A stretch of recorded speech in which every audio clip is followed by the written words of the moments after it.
Today I'll be providing some commodities asset updates. Haven't been posting lately. Got a study for an exam coming up in a few weeks.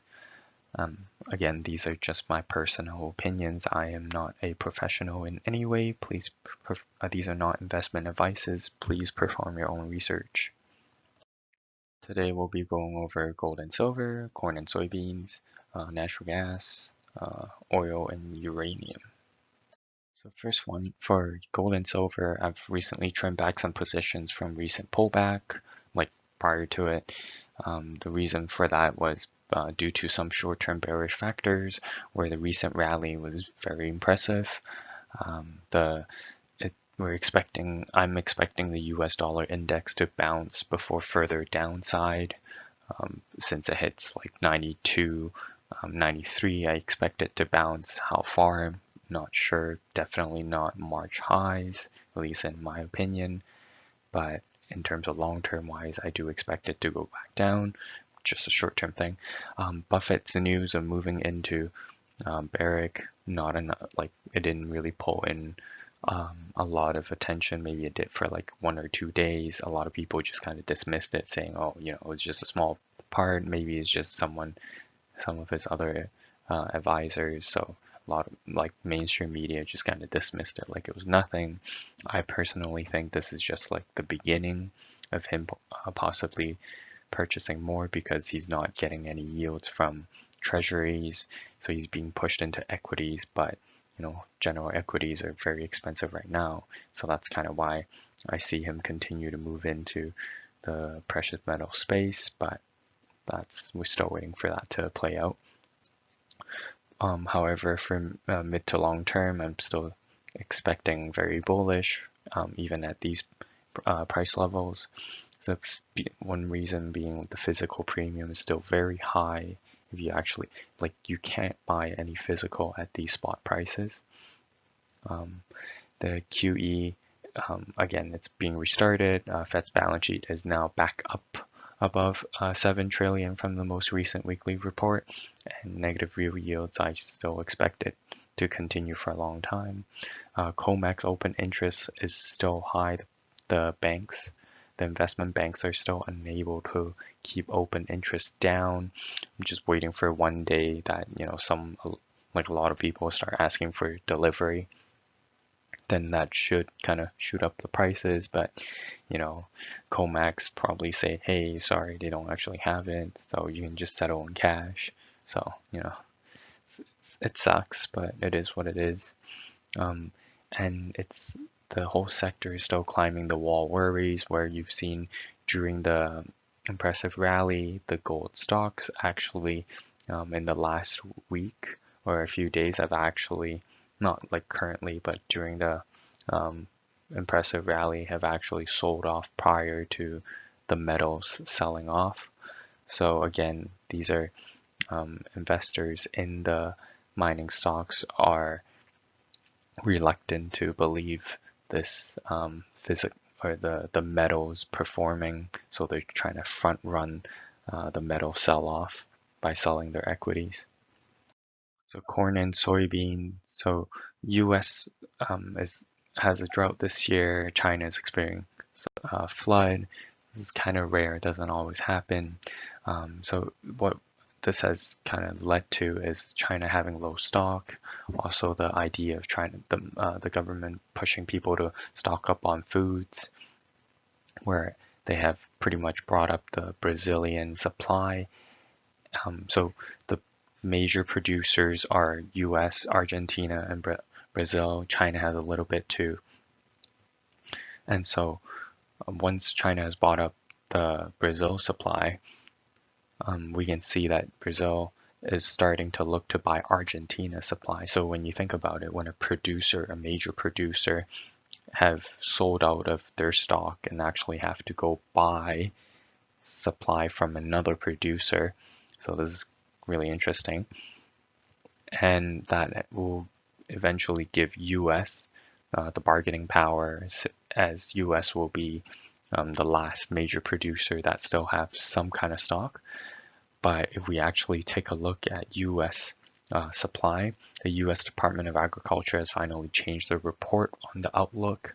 If you actually look at their reports during, like for this year, they've been very optimistic, saying, oh yeah, we got enough stock. But when the most recent one, they've actually changed their outlook and say, hey, we actually maybe don't have that much. One of the factors being, oh, soybeans might be impacted from the two tropical storm that's coming up. And to me, I'm thinking like maybe they didn't want to allow the prices to go up. They wanted to keep downward pressure on it. They didn't want Brazil to get such a good deal on it. But now that Brazil is, sold out of their stock and they have the bargaining power, maybe now they're like, okay, yeah, then we can let the price go up. The US China phase one deal, personally, I don't like. China doesn't have to fulfill it, because one of the fine line was that if one party is unable to fulfill the quotas, like nothing happens. The other party can just cancel. Like there's no penalty. So I thought it was really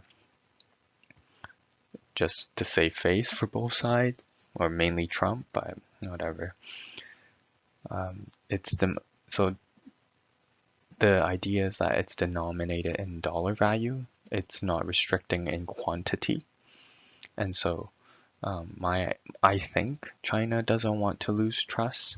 And if anything, like they have so much treasuries, like US treasuries, like why would I own US treasury that's yielding negative real yields when I can just trade it for actual agriculture, like real assets and real goods? Like might as well I'll throw the treasuries away. And US wants to sell because they don't want to disappoint the farmers. So natural gas have actually been rallying pretty well recently. It acts as a byproduct of oil, has adverse impact from the refinery or the rig closures due to the low prices, and it could be more adversely impacted as the tropical storm move up. So another thing is it's been hotter than normal US temperature this year. This means more usage of energy. So, with the supply decreasing, obviously you have demand decrease in other areas, but in general, in terms of temperature wise, that increases the demand for temperature, so could increase the price of natural gas. And finally, the shrinking of European surpluses, also due to COVID and also due to lower prices. So I'm expecting like a recovery from a low price, which could provide it with an explosive move. And Mike Pompeo talks of stopping the Nord Stream 2 project, from stopping like Russia from selling natural gas to Germany and the rest of Europe. So these are all different factors. I'm expecting natural gas to kind of maybe outperform oil a little bit more, which it has for this month. So we'll see if it continues. But going forward, I think this is definitely interesting. So oil, this one I actually haven't bought in yet, but I'm looking at timing to buy into it maybe soon. Midterm, I think the oil might have to wait a little bit more. Like if you're just buying like the oil price exposure to it, I think you should be fine as long as you have like a longer time horizon. But in terms of company, like oil companies, then you gotta make sure you're okay with short-term volatility, because we're not sure. Like I don't think we're gonna experience a full economy closure again. Like the U.S. is not gonna care enough about the people to do a full shutdown again because of the economy impacts. So I don't expect a full shutdown again. So I think the lows might be in with short-term volatility. Another thing is there's also the inflation forces. So we can see like the prices have already started to increase. Keep in mind, inflation means increase in money supply, but then it eventually impacts the increase in prices. And so the commodity prices and also like meat, especially lumber this year experienced like a 60% or 66% increase. So the prices have already started to increase and inflation is already here. And I'm expecting potentially they'll try to do more supply cuts until economy reopens. And once they do, I don't think the prices will stay at the $42 per barrel, because the cost, at least for US wise, it's about like 40 to or about $50. So they're still losing money right now. So prices should be moving up. The problem with companies is some of them are still at risk of default, and the longer we still have these kind of like not fully reopen of economy due to COVID. So once COVID is past, or once we get closer to it, then I do expect the default risk from these oil companies would be a lot lower. One thing to keep in mind is US Shell, they pretty much are still surviving. Like they have a much higher cost in terms of production than like OPEC. And the only reason they're able to survive so long is because of low interest rate from central bank. So they're pretty much just hanging on a thread until the prices pick up.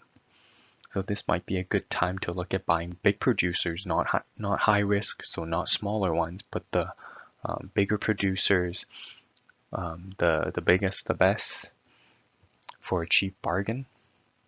So this should be good for if you have like a few years in terms of time horizon, maybe like 3 to 5. Finally, let's touch up on uranium. This one's really interesting, where I'm expecting like a medium to long term, maybe like max like 18 more months. We'll see. This one, we have to let the supply overhang to shrink a little bit, to continue to shrink in the short run. Prices is still below the cost of like 40 to 50 bucks. In terms of production, it's I think at $32 today. The main factor being Japan factories haven't restarted due to COVID. And if you think about it, Japan is a big user of nuclear energy. And the reason why the demand has shrank is because they're not exporting as much as they normally do because of global demand shrinkage, and also Japan shutdowns. So once that picks up, maybe we'll see then we'll see a pickup on uranium. One thing to keep in mind is these shutdown for uranium, the supply shutdown doesn't come up that quickly. And so when you have demand decrease and causing supply to shut down, demand can pick up very quickly. You just turn the factories back on and you restart production. But the mine actually takes a much longer time. So until that supply actually start picking back up due to demand, I think that we could see explosive move in the price. Finally, it's right now about 13% of US baseload energy grid, meaning like 13% of your daily use, like regular average usage of energy is in the States is from uranium. So like Rick Rule has a good analogy. If you think about it, in 5 years, if you go to the garage and you try to turn on the light, will the light turned on?